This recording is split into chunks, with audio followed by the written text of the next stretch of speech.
Look, I don't even know how to start this. I don't post stuff like this. But I'm out of options, and honestly, I just need to get this out of my head before it eats me alive. I was in Afghanistan when it happened. Another routine deployment.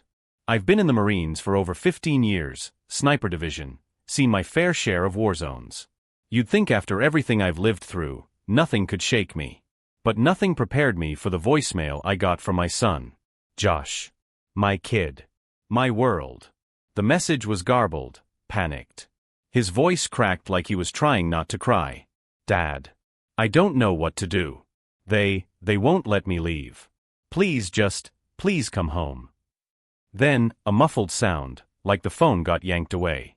A rough voice in the background, Spanish, angry. Then silence. My whole body went cold. I called back. No answer. Again. And again. I must have tried a dozen times, but nothing. Josh was supposed to be living with Lisa, my ex-wife. We split years ago, messy divorce, bad blood, you name it. She got the house, I got deployed. I wasn't around as much as I should have been, I know that. But I loved my kid, and I thought, Lisa wouldn't be dumb enough to let him get into trouble. But something in that voicemail told me otherwise. I went straight to my CO, demanded emergency leave. I didn't even explain much, just that my son was in danger. I've never pulled a favor in my life, but they knew me. Knew I wouldn't ask unless it was serious. Within 48 hours, I was back stateside, stepping off a plane in California. I didn't go home first. Didn't even grab a hotel. I went straight to Raymond, an old friend from before the Corps, now a detective in LAPD. He owed me a favor. I told him everything. He listened, nodded, and when I was done, he just sighed and rubbed his face. Ryan, you're not gonna like this. I braced myself. Tell me. Lisa's involved with some real bad people. I felt my jaw tighten. How bad? He hesitated. Cartel bad. A guy named Vargas. He's got your old house running as a meth lab. My stomach dropped. And Josh? I asked, my voice sharp. Raymond exhaled through his nose. He's leverage. Vargas is using him to keep Lisa in line. I swear, I saw red. That's when I knew. I was going to war again. But this time, it wasn't in Afghanistan. This time, it was right in my own backyard. I sat there, gripping the edge of Raymond's desk so hard my knuckles went white. My son, my kid, was being used as a hostage in my own damn house. And Lisa? What? She was just going along with it. Tell me everything, I said. My voice was steady, but inside, I was ready to tear someone apart. Raymond leaned back, rubbing his temples. Look, Vargas has been running things in SoCal for a while. He's careful. Keeps his hands clean. Your house? It's a mid-tier cooking spot. Not the biggest operation, but enough to matter. And Lisa? He hesitated, like he didn't want to say it. She's in deep, man. Whether it's greed, fear, or stupidity, I don't know. But she's in it. That hit harder than I expected. Yeah, I knew Lisa wasn't a saint. She loved money more than she loved stability, and she always wanted more than I could give. That's part of why we split. But Cartel deep? Never in a million years did I think she'd go that far. So what, the cops aren't doing anything? Raymond gave me a look. Half the department's in Vargas's pocket. Even if we did move, Josh could end up collateral damage. You know how these guys operate. I did. All too well. That's when I made my decision. I wasn't waiting for backup. I stood up. I need to see the house. Raymond stared at me. Ryan. You can't stop me. He exhaled hard. I know. He slid a burner phone across the desk. If you get in over your head, call me. I'll do what I can. I took the phone and walked out. My old house wasn't far from where I parked, but I took my time getting there. It was late, past midnight, and the street was quiet. Too quiet. My neighborhood used to be the kind where kids rode their bikes and people walked their dogs after dinner. Now? The houses looked run down, curtains shut tight. Like no one wanted to see what was happening. I crouched behind an old SUV across the street and watched. The house had changed. The porch light was out, and the windows were dark, but I could see movement inside. Shadows passing by. 2 guys were standing out front, armed, from the looks of it. One smoked a cigarette, the other scrolled on his phone, but they weren't just loitering. They were watching. Security. I gritted my teeth. Josh was in there. I needed to get closer. I stayed low, moving through the neighbor's overgrown yard. The back fence of my old house was still the same, a wooden thing with gaps big enough to peek through. I found a spot near the corner and pressed my face close. Through the cracks, I saw Lisa. She was in the kitchen, pacing. She looked thinner than I remembered, jittery. Her blonde hair was a mess, her hands shaking as she lit a cigarette. She looked nervous. Scared. Then I saw him. Josh. He sat at the kitchen table, shoulders hunched, staring at the floor. His hands were tied in front of him, feet bound to the chair. He looked exhausted, like he hadn't slept in days. My chest tightened. That's when another man walked in. Diego Vargas. I recognized him instantly from the mugshots Raymond had shown me. Mid-40s, lean, expensive-looking shirt that didn't match the dead look in his eyes. He put a hand on Lisa's shoulder, and she flinched. He said something, and though I couldn't hear the words, I saw the fear in her eyes. Then he turned to Josh. And smiled. I don't know what he said to my son, but Josh's whole body tensed. He jerked away when Vargas reached out, but there was nowhere to go. Lisa said something, pleading, but Vargas just laughed. I clenched my fists so hard my nails dug into my palm. That was it. I'd seen enough. I wasn't going to wait. I wasn't going to plan. I was getting my son out. I didn't sleep that night. I stayed in my car a few blocks away, mind racing, watching the house from a distance. Every instinct in me screamed to run in there and put a bullet between Vargas's eyes, but that would be stupid. I was outnumbered. Outgunned. No plan. I needed leverage. By morning, I had a start.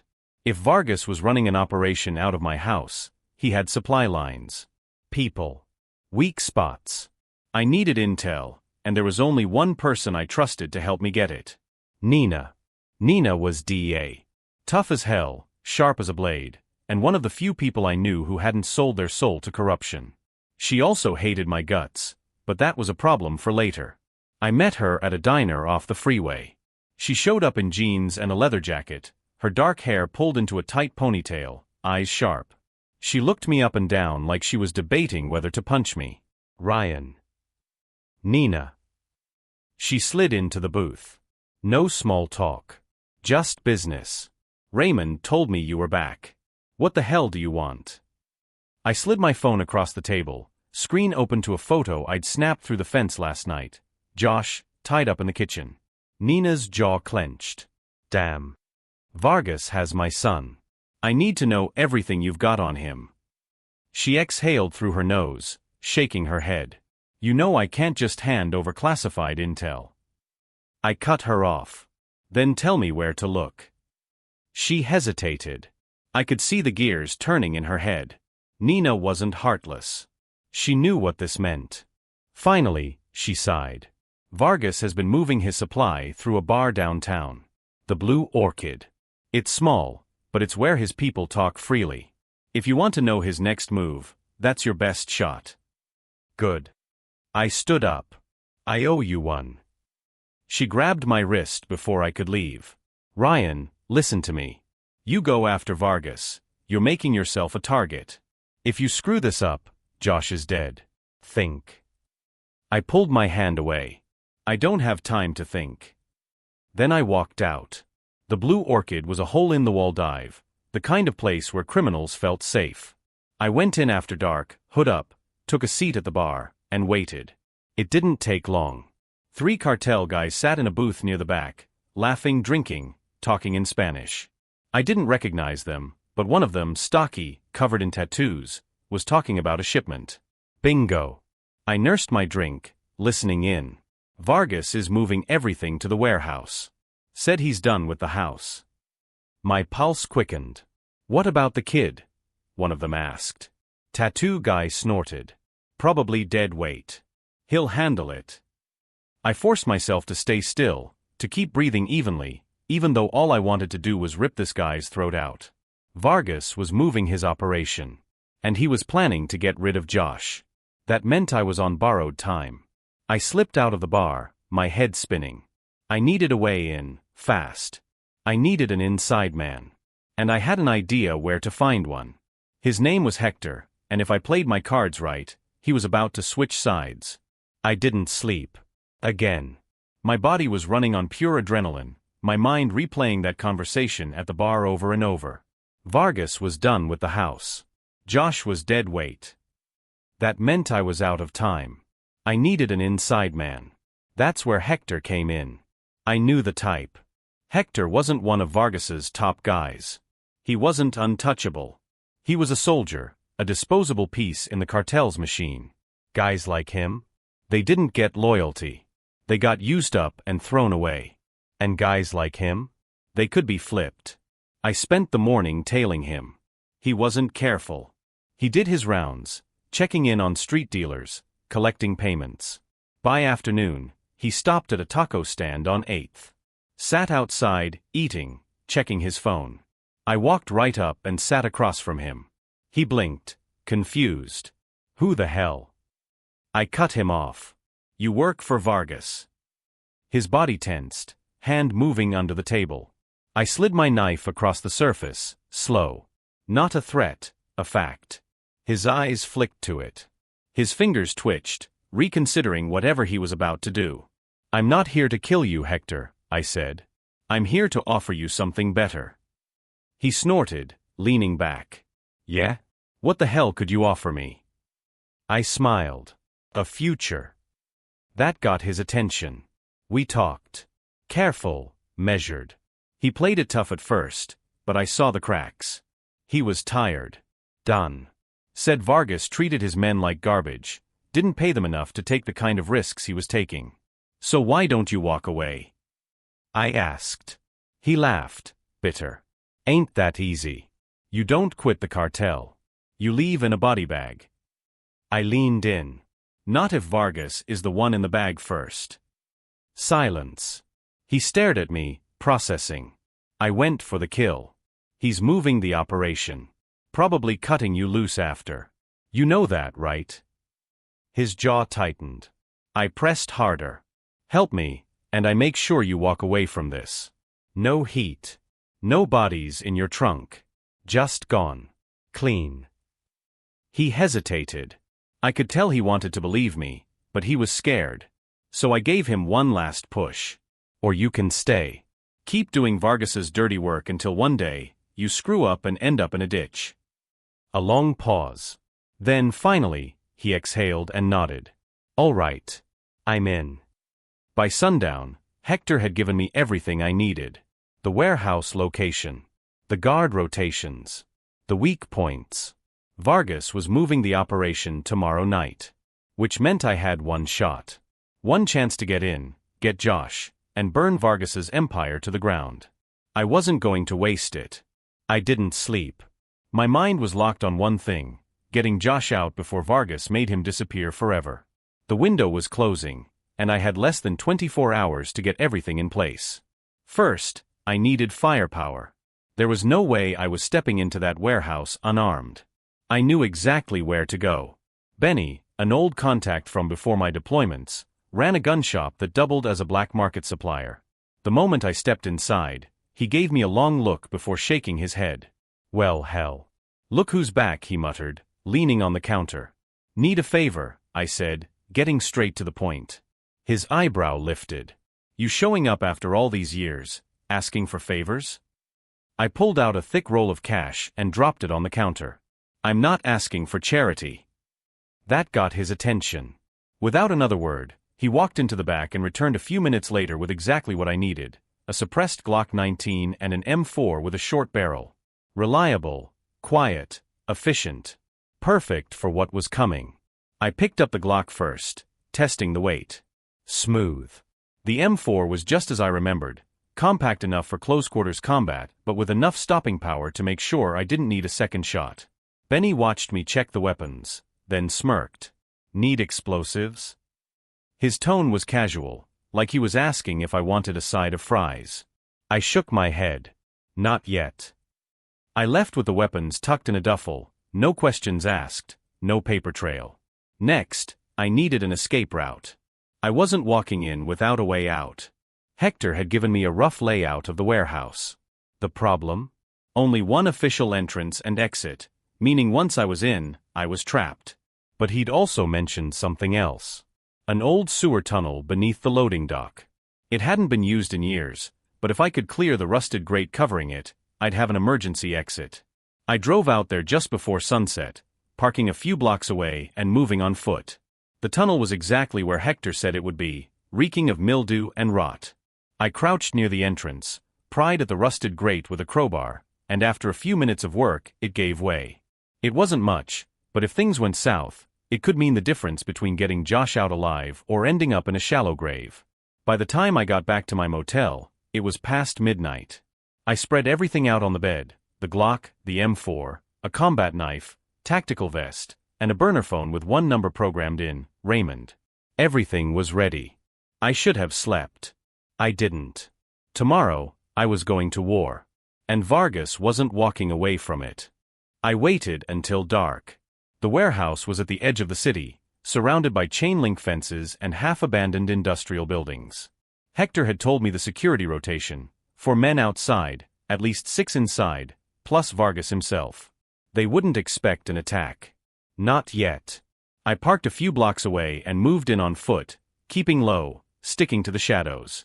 The sky was moonless, the kind of night made for men like me.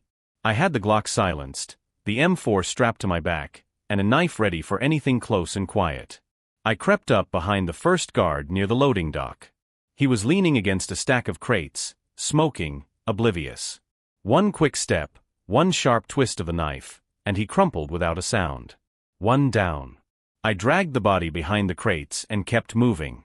Hector's intel was solid. The second guard was posted near the main entrance, half paying attention to his phone. I stayed low, came up behind him, and grabbed his head. A fast, brutal snap, and he was gone. 2 down. The other 2 outside were stationed further apart, too risky to take out without causing noise. I left them alone. No need to alert the entire building before I even got inside. I found a side door, picked the lock in under a minute, and slipped in. Inside, the warehouse was massive, rows of metal shelves stacked with crates, the air thick with the chemical stench of meth production. The faint hum of machinery filled the space. Overhead lights flickered, casting long shadows. I moved carefully between the aisles, my heart hammering in my chest. I needed to find Josh. Voices echoed from deeper inside. I kept low and followed the sound, creeping toward a small office near the back. Through the dirty glass window I saw him, Josh, tied to a chair, his face pale, eyes hollow. And Vargas standing over him. I gritted my teeth. This was it. Then, before I could make my move, someone grabbed me from behind. A thick arm locked around my throat, yanking me back. I twisted, elbowed hard, but he was strong, one of Vargas's men, bigger than me but sloppy. I slammed my heel into his knee, forcing him down, then drove my knife into his side. He gasped, choked and collapsed, blood pooling beneath him. The noise was enough. Shouts erupted. Footsteps thundered from all directions. I ripped my M4 off my back just as the first wave of men came charging down the aisle. The warehouse had just turned into a war zone. The second my knife hit the ground, I was moving. I swung my M4 up just as the first cartel soldier came around the corner. He barely had time to react before I pulled the trigger. One shot, center mass. He crumpled. Behind him, another guy raised his pistol, but I was faster. 3 shots, 2 to the chest, 1 to the head. He went down like a sack of bricks. The shouts turned to chaos. They weren't ready for this. They thought they were securing a drug lab, maybe bracing for a police raid. Not for a trained sniper tearing through their ranks like a ghost. I sprinted behind a metal shelf as more men came flooding in. Bullets shredded through the air, pinging off crates, punching holes into the walls. Sparks flashed where rounds hit metal. I reloaded fast, breath steady, forcing my heartbeat to slow. Keep calm. Control the battlefield. A shadow flickered on my right. I twisted, fired. A man staggered back, clutching his gut, dropping his weapon. More of them were coming. I needed to move. Keeping low, I wove through the aisles, hunting. I reached the office door, but the second I stepped into the open, gunfire erupted from the catwalk above. 2 guys. I barely had time to dive behind a stack of crates before the bullets chewed through the space I had just been standing in. I cursed under my breath. The high ground was a problem. Lifting my rifle, I aimed for the railing instead of the men. One quick burst. The metal sparked as bullets tore through it, sending chunks flying. One of the shooters lost his balance and tumbled off the walkway, hitting the ground with a sickening crack. The other hesitated, just long enough for me to put a bullet between his eyes. Clear. I moved toward the office. I could hear Vargas inside, yelling, cursing in Spanish. He knew I was here. He knew this was the end. I kicked the door open.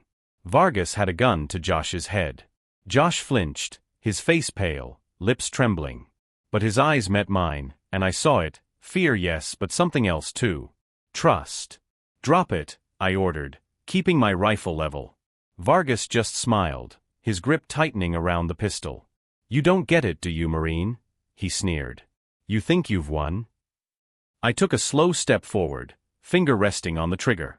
I don't think, I said. I know. His eyes flickered. His confidence cracked. Then, he made his move. His gun shifted away from Josh, toward me. I didn't give him the chance. One shot. The bullet hit Vargas dead center in the chest. He staggered, eyes wide, mouth opening like he wanted to say something. Then he collapsed onto the desk, blood soaking his expensive shirt. I exhaled, lowering my rifle. It was over. I rushed to Josh, cutting the ropes around his wrists. The moment he was free, he threw his arms around me, gripping my shirt like he was afraid I'd disappear. Dad, his voice cracked. I held him tight. I got you, kid, I whispered. I got you. Footsteps pounded outside. More men. I wasn't done yet. Come on, I said, pulling him to his feet. We're not safe yet. We moved fast, sticking to the shadows, heading toward the loading dock. Gunfire rattled behind us. Some of Vargas's men were still trying to fight, but I wasn't going to waste time on them. We reached the sewer tunnel. I shoved the grate open, helped Josh inside, and crawled in after him. The tunnel was dark, damp, and smelled like death, but I didn't care. We were getting out. We ran through the tunnel, never looking back. By the time we emerged, we were 4 blocks away, hidden in an alley behind an abandoned shop.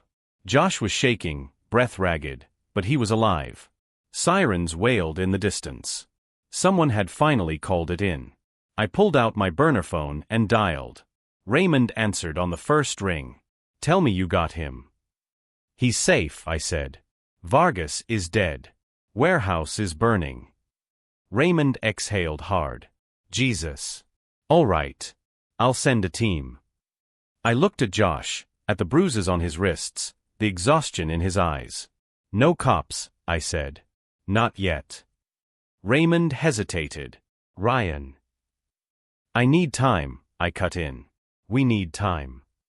Another pause. Then finally, all right. I'll buy you as much as I can. I hung up. Josh looked up at me, his voice small. What happens now? I put a hand on his shoulder. Now. I said. Now we disappear. We didn't stop moving. Josh was exhausted, but fear kept him on his feet. I kept us moving through back alleys, side streets, avoiding cameras, avoiding people. If Vargas's men were still out there, they'd be looking for us. And Lisa? I didn't know what she'd do when she found out her meal ticket was dead. I hailed a cab on the outskirts of town, paying cash. We rode in silence. Josh sat stiffly, arms crossed over his chest, staring out the window like he was afraid to look at me. Like he didn't know who I was anymore.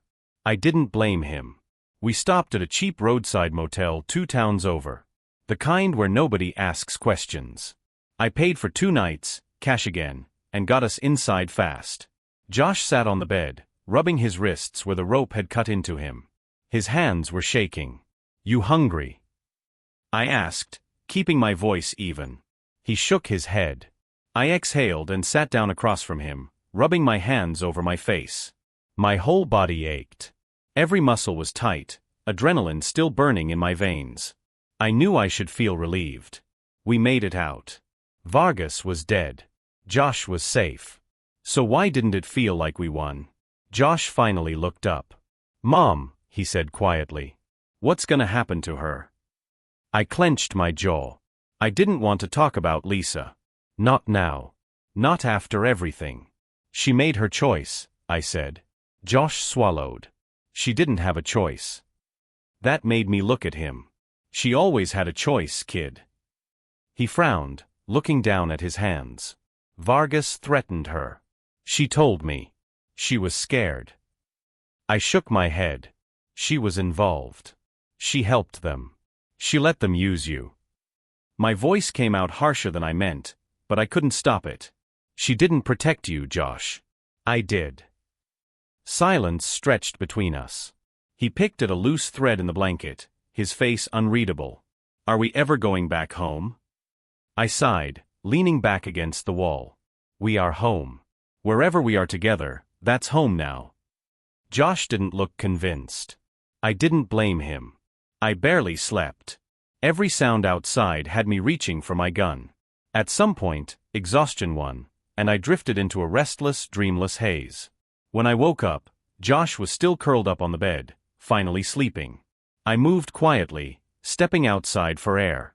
The motel parking lot was empty except for a few beat-up trucks and a rusted-out sedan. The sun was just coming up, streaking the sky with orange and red. Then my burner phone rang. I answered fast. "Yeah." Raymond's voice came through, tense. "We've got a problem." My grip tightened on the phone. "What kind of problem?" Raymond exhaled sharply. "Lisa's talking." I stiffened. "To who?" "To everyone," he said. "Cops, feds, whoever will listen. She's trying to cut a deal, Ryan. She's painting herself as the victim. Saying you went in there like some kind of vigilante and killed Vargas in cold blood." I let that sink in. "She's trying to save herself. She's trying to bury you." I closed my eyes, inhaling slow, pushing down the rage building inside me. Raymond kept going. "She's blaming it all on you. Says you dragged Josh into this, that you endangered him, that you killed Vargas because of some personal vendetta. And with the right lawyer, she could make it stick." Of course she could. I knew how the system worked. Lisa wasn't loyal to anyone but herself. "Tell me you've got people shutting this down," I said. "I'm trying," Raymond muttered. "But this is bigger than me now. The DEA is involved." That made my stomach drop. "Nina. She's leading the charge, isn't she?" I asked. Raymond hesitated. "Yeah. Of course she was. Nina didn't tolerate loose ends, and I had just become one." "Look," Raymond said. "I'll buy you as much time as I can. But you need to disappear. Fast." I looked back toward the motel room where Josh was still asleep. He deserved better than this. I gritted my teeth. "I can't just run, Ray." "You don't have a choice," he shot back. "Lisa's got half the damn city turning against you, and the cartel will want payback. You killed Vargas, but his guys aren't gonna let that slide. They'll come for you. And they'll come for Josh." That hit me like a gut punch. I had fought so hard to get him back. I wasn't going to lose him now.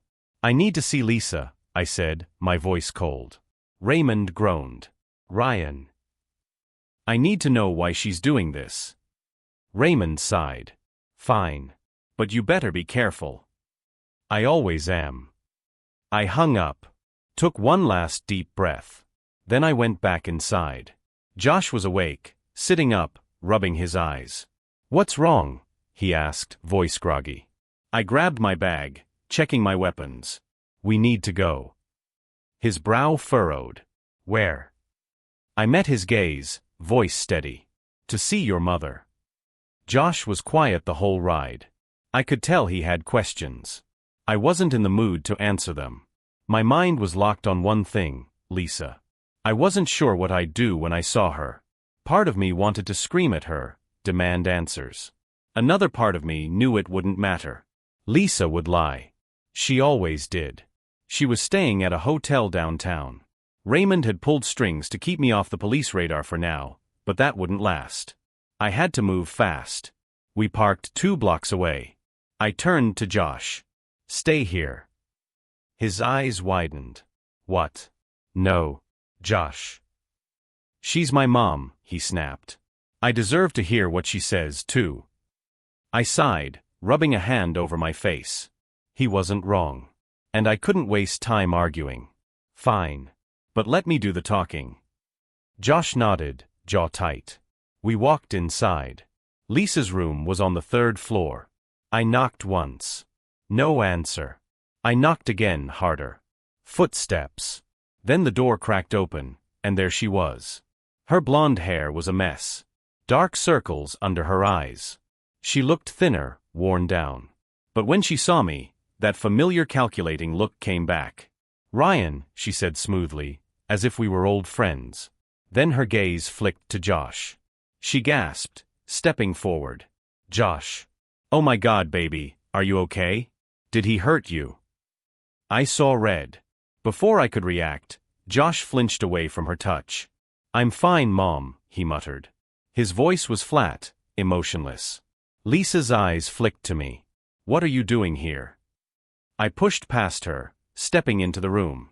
She scowled but didn't stop me. Josh followed, standing stiffly by the door. I turned to her. "I could ask you the same thing, Lisa." She crossed her arms. "I'm trying to fix things. You wouldn't understand." I let out a cold laugh. "Fix things? Is that what you call throwing me under the bus?" She sighed dramatically, shaking her head. "Ryan, you killed a man. Do you have any idea what kind of trouble you're in? I'm trying to keep us safe." I stepped closer. "There is no us, Lisa. There hasn't been for a long time. And don't pretend this is about safety. This is about you saving your own skin." Her lips pressed into a thin line. She wasn't even denying it. Josh spoke up. His voice was quiet, but firm. "Why, Mom?" Lisa's expression softened. She reached for him again, but he took a step back. That seemed to rattle her. "I didn't have a choice," she said. "Vargas. He had people everywhere. He told me if I didn't help, he'd kill me." "Kill you, Josh." I had to do what he wanted. I clenched my fists. "Bull. You weren't some helpless victim, Lisa. You let them use our son to keep you in line." She flinched. "You don't understand how scared I was." "I don't care." We didn't talk on the drive back. Josh sat stiffly in the passenger seat, staring out the window, arms crossed over his chest. I could tell his mind was racing, probably replaying every word Lisa had said, every excuse, every lie. I wanted to say something, anything to make it easier, but what was there to say? He'd seen her for who she really was. There was no coming back from that. I kept my focus on the road, my grip tight on the wheel. Lisa had made her choice, and so had we. We weren't looking back. I pulled into the motel parking lot and scanned the area. No tails, no cars that looked out of place. For now, we were still ghosts. I led Josh inside, locking the door behind us, checking the window before sitting on the edge of the bed. Josh finally spoke. "What happens now?" I exhaled. We lay low for a while. His hands balled into fists. "And then what?" "We just run forever." I looked at him. "We do what we have to do." He shook his head. "I don't want to live like this." Neither did I. But I couldn't tell him that. I ran a hand over my face, thinking. Lisa was trying to save herself, throwing me under the bus. That meant it was only a matter of time before Nina and the DEA came knocking. Raymond had bought me time, but time wasn't infinite. We needed a real way out. I grabbed my burner phone and dialed Raymond. He picked up immediately. "Tell me you're not dead." "Not yet." He sighed. "Wish I could say the same for your reputation." "Lisa's still talking. DEA is moving fast. You're running out of time." I glanced at Josh. "I need an exit." Raymond was quiet for a second. "You're not gonna like it. Just tell me." "You need to talk to Nina." I clenched my jaw. "No. It's your best shot, Ryan," he pressed. You need to get ahead of this before they turn you into public enemy number one. She's not going to help me. She might if you give her something she wants. I frowned. What does that mean? Raymond hesitated. You didn't just take out a cartel leader. You blew a hole in an entire drug network. The DEA wants the pieces. If you can give them something big, they might cut you a deal. I let that sink in. A deal. Could I trust Nina? No. But I didn't have many options. Josh was watching me carefully. What is it? I pocketed the phone. We need to take a trip. Nina wasn't hard to find. She was working out of a temporary office in the city while the DEA cracked down on the mess I left behind. I walked in without warning. No appointment. Just a pissed-off Marine with nothing to lose. The agent at the front desk went stiff. Sir, you can't. I ignored him and pushed through. Then I saw her. Nina was standing by a desk, flipping through a file. The moment she saw me, she tensed, reaching for her gun. I raised my hands. Relax. Her eyes burned into me. You've got some nerve walking in here. I smirked. Good to see you too. She didn't lower her hand. You're lucky I don't slap cuffs on you right now. I'm here to talk. She narrowed her eyes. About what? I stepped closer, lowering my voice. A deal. That got her attention. She crossed her arms. Keep talking. I glanced around the office. Too many ears. Not here. She studied me for a long moment, then sighed and jerked her head toward the hallway. Follow me. She led me into a private meeting room and shut the door. Then she leaned against the table, arms still crossed. All right. Start talking. I took a breath. Lisa is feeding you garbage. She smirked. I know. That caught me off guard. What? I know Lisa's full of crap, Nina said. She's trying to save herself. We've been looking into her, and trust me, she's not as innocent as she claims. I frowned. So why are you after me? She sighed. Because you killed a high-profile cartel boss and left a pile of bodies in your wake. You don't just walk away from that, Ryan. We need something to give the press. Something official. I leaned in. You want a bigger fish. Nina's expression didn't change, but I could tell I had her interest. What do you have? She asked. I hesitated. If I gave her something big enough, I might just buy my freedom. But at what cost? Josh was waiting for me. I wasn't doing this for myself. I met Nina's gaze. There's another operation. Bigger than Vargas. Bigger than what you think you know. She studied me carefully. And you have proof. I can get it. She tapped her fingers against the desk, thinking.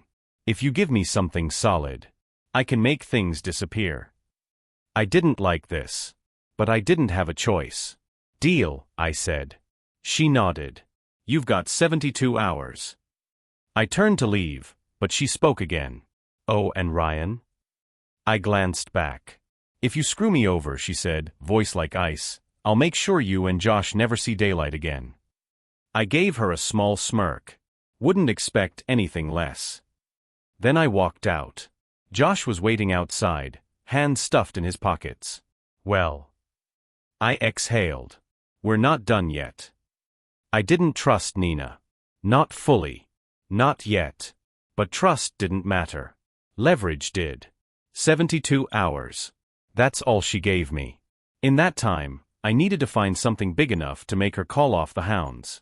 Something that could put the DEA's focus anywhere but me. But first, I needed to get Josh out of the blast zone. We drove out of the city, heading toward an old contact, a guy named Sal. Ex-Marine, ran a scrapyard that doubled as a safe house for people who needed to disappear. When I pulled up, Sal was already outside, arms crossed, cigarette dangling from his lips. He looked me up and down, then let out a low chuckle. Well, look what the cat dragged in, he said. Good to see you too, I muttered. His eyes flicked to Josh, then back to me. Kid safe. For now. Sal nodded. He didn't ask questions. Never did. That's why I trusted him. He waved us inside, leading us through the cluttered garage into a back room, barebones, but secure. Josh dropped onto the couch, rubbing his eyes. I crouched in front of him. "I need you to stay here," I said. Josh frowned. "For how long?" "As long as it takes." He shook his head. "No. I want to help." "You've done enough," I said firmly. "I need to handle this." His jaw clenched. "And what if you don't come back?" I exhaled through my nose. "I will." He didn't believe me. I could see it in his eyes.